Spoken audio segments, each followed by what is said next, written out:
Hello. Today we're going to be cooking no-knead crusty artisan bread. The recipe will be linked down below, and it's from thecomfortofcooking.com. Being honest, I made this the other day just to kind of like test it out, and it was so good. So our ingredients are all-purpose flour, kosher salt, not table salt, dry yeast, and lukewarm water. So I'm gonna get the ingredients together and then I'll catch you back here.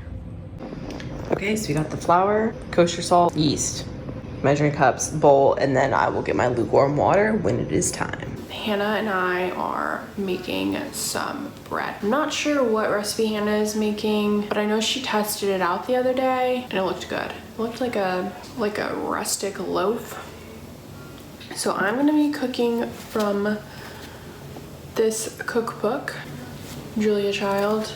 I'm going to be making pain de mie, which is French.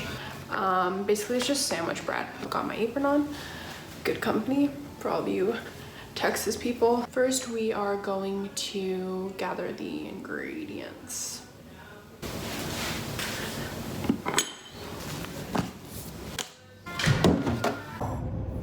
Okay, so it says, in a large bowl, stir together the flour, salt, and yeast. Stir in water using a wooden spoon. Okay, let me get my wooden spoon. Wooden spoon. 3 cups of all-purpose flour. My head's like gonna be cut out of this. Wait, better. Okay, so here's my 3 cups of all-purpose flour. And the trick is, I'm sure everybody knows this. Trick is you just overflow it. I don't know if you can even see. And then scrape it with a butter knife to get the excess. So it's a perfect scoop. All right, 1. The worst part about flour is getting it everywhere. 2, 3. Wear my pajama shorts, don't come for me. 2 teaspoons of kosher salt. So we don't have kosher salt, so I'm using Himalayan salt. I looked it up and said it was okay. So I only have a ½ teaspoon, so I'm going to need 4 of these. 1, 2, 3, 4. Okay. Then the next thing is a ½ teaspoon of dry yeast. Okay, I just spilled some on the iPad. Shout out Jacob for sending me yeast. I searched high and low for yeast, well my dad did at stores, and flour, and it was all out. So I've been wanting to make bread for a while, and then just last week Jake sent me some, so we in business. A ½ teaspoon active or highly active dry works best. This says superior baking yeast. You know, I don't really know, but it worked, so I'm gonna go for it. So we just need a ½ teaspoon. Now, okay. This is not going as well as I thought it would go. Okay, I'm gonna have to open up the next pack. You think there'd be a better way of doing this, but ½ teaspoon, there you go. Next, mix. Okay, once it's mixed, stir in water using a wooden spoon. So we need 1½ cups of lukewarm water. So I'm going to pour it in there. I wasn't filming that entire time. Okay, so we have to pour in the 1½ cup of water, mix it in, and make it like a shaggy dough mixture. She includes photos here in case you're following along with the recipe. I know Claire's doing a different recipe, but I did not have milk, and there's some other things in that one, so I'm just gonna do this one, and she'll talk all about that because Julia Child is involved, so that's pretty crazy. Okay, so let's see if this is lukewarm. I'm gonna put my finger in it. It kind of feels cold. Okay, let me do this again. 1 second. You can do this by hand or in the mixture. In the mixer. My mom said she used to make it by hand, but it was a lot harder, so I'm doing it in the mixer. Okay. Measure the flour and salt into a fairly straight-sided 4 to 5 quart mixing bowl or bowl of heavy-duty electric mixer. All right. Number one is flour. What I do know about flour is you're never supposed to like pat down. You're never supposed to pat down flour, so that I do know. So we're just diving in here. Ooh, I'm making a mess. Oh, just made a mess.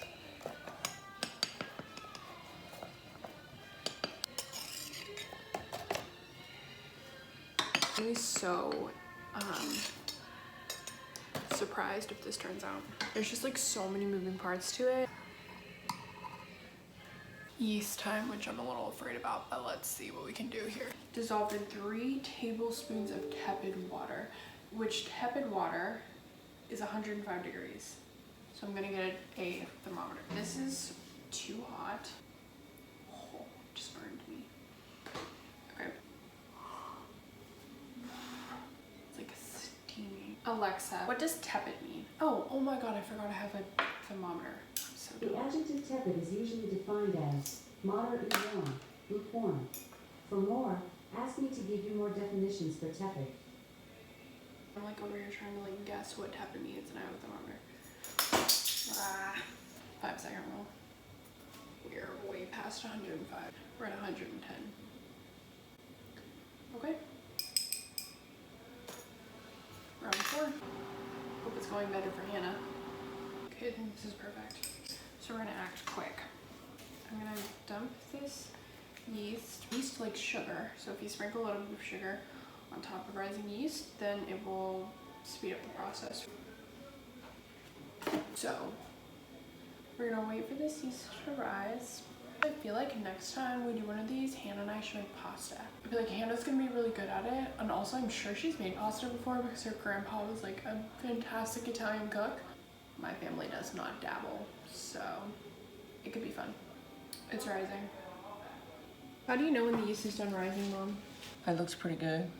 Oh, you found a pack. Did you check the date? Nope. Uh-oh. June 21st of 2020. And it looks like it's rising. Yep. Good. Thank you. Apparently this looks good. Whoa. Gypsy's running loose. Gypsy's the cat. Okay, we going in. I'm gonna put y'all down here so you can see. Oh wow, yeah, look at that counter. Love it. Here we go. Kind of scared. Just gonna pour a little bit, mix it around.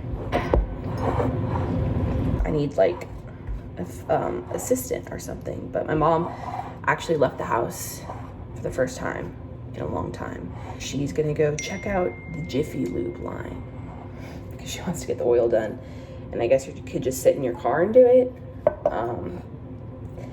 So that's where she went. Really getting difficult to mix. I honestly think I need more water. I think this is what happened last time too. Okay, I'm gonna put a little bit more water in. I know it doesn't call for it, but if you look at this, there's still like a lot of flour that's not sticking. So, darn it. I hate flour. I might use my hands, is that okay? All right, just a little bit to like get the rest of this. No, I need more water.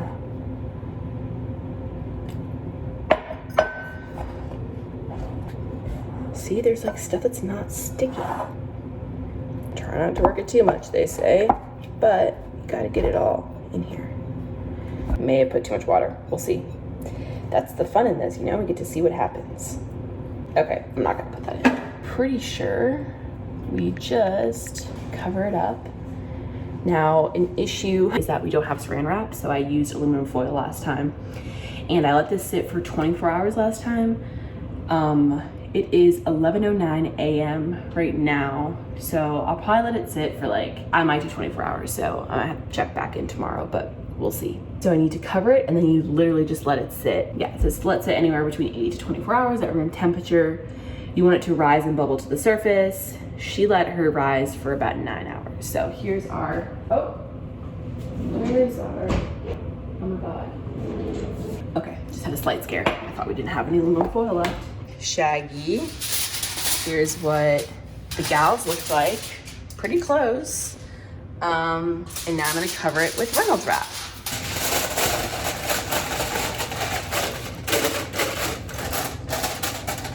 I might do one more just to make it a little bit tighter.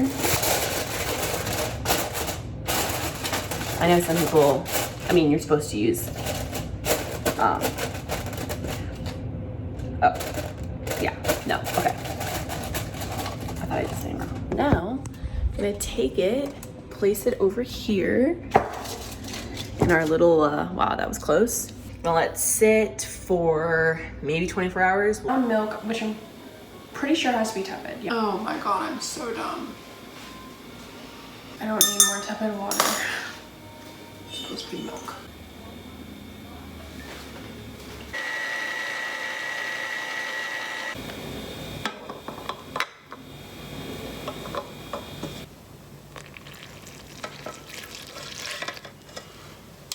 My dad told me that the beauty of this bread is that you cannot overbeat it. So, or like, I'm sure you could, but it's really hard to. So it's kind of like a little foolproof as long as you get the yeast right, because that's obviously the most important part is that it rises. So let me show y'all where we're at. Just get these sides done real quick. At first, whenever it's all mixing, it'll be in like separate balls of dough. Oh my god, y'all. Y'all should see what just happened. It just like came off of its thing. Okay, we're back in business. It just like came off the bowl, the mixing bowl, or the mixer came off. Anyway, it'll look like it's in separate dough balls, but if you just let it keep going, it'll magically combine. So now it's time to add in the butter. We have to beat the butter.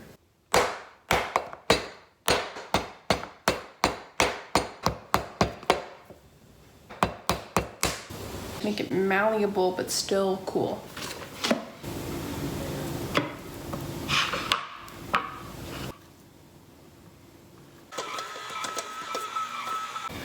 Okay, so I really don't know if this is how it's supposed to be.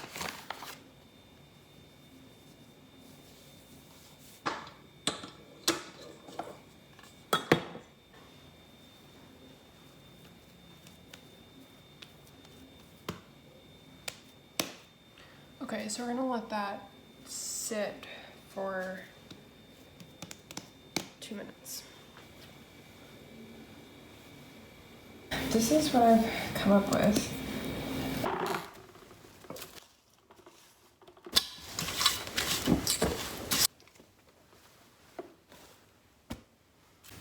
Here is covered. I'm gonna turn this light out. Okay, awesome. And down, or do you want to cook it directly on the wall? I don't know. I'll see, but that's what I'm saying. Here is the final product. We're at the finishing round, or the second round is done. This is what it looks like. Now we are at forming the loaf and final rise in the pan. That one. Press it. Press it. Okay.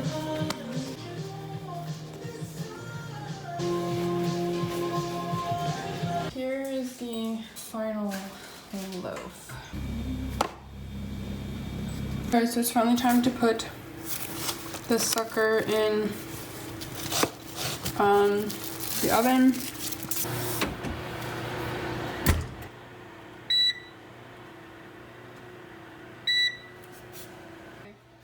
It's done. Whoa. Okay, so it's the next day. The bread is really good. So it's been about 19 hours. Ooh, baby. Now I have to preheat the oven, and then you're supposed to use a Dutch oven if you have one. I do not.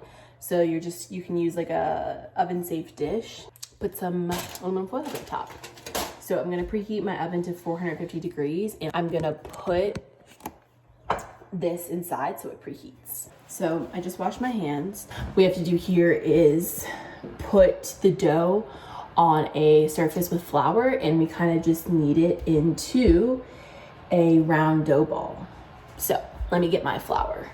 Here's my big board, and let's get some flour. have the flour. So have the flour here. I'm gonna put this here and knead it into a dough ball. I've already washed my hands. Oh yeah.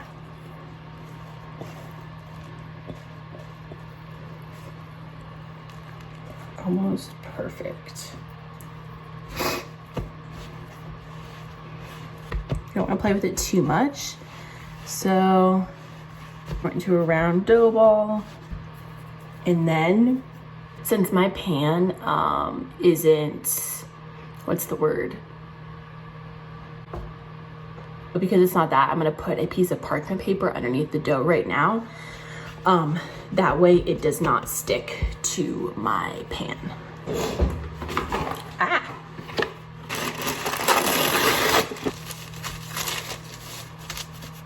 Then I'm gonna cover it while the oven continues to preheat.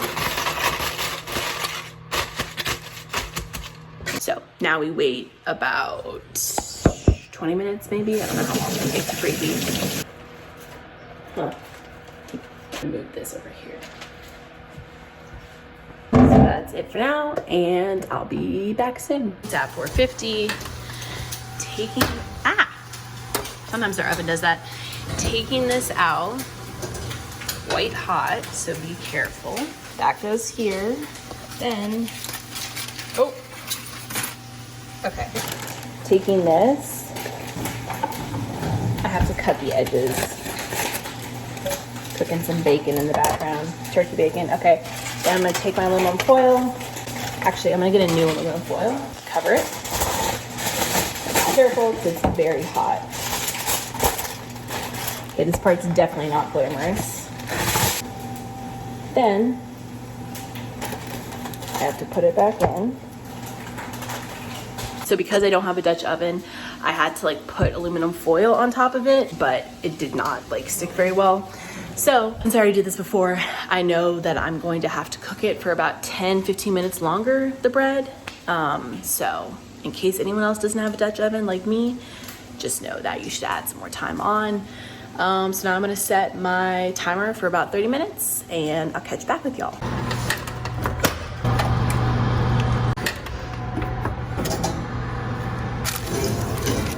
All right, here is the final product. Nice and crispy, still has some little flour on it. I'm gonna make a little sauce. So I started with some olive oil. I put salt and pepper, garlic powder, crushed red pepper flakes, and some oregano leaves. You can also do butter. You could have it, I don't need to tell you how to eat bread. Do whatever you want, but I'm gonna do this. We just had breakfast, it's kind of early. My dad might have some of this, but I'm full right now, so I'll probably eat it later.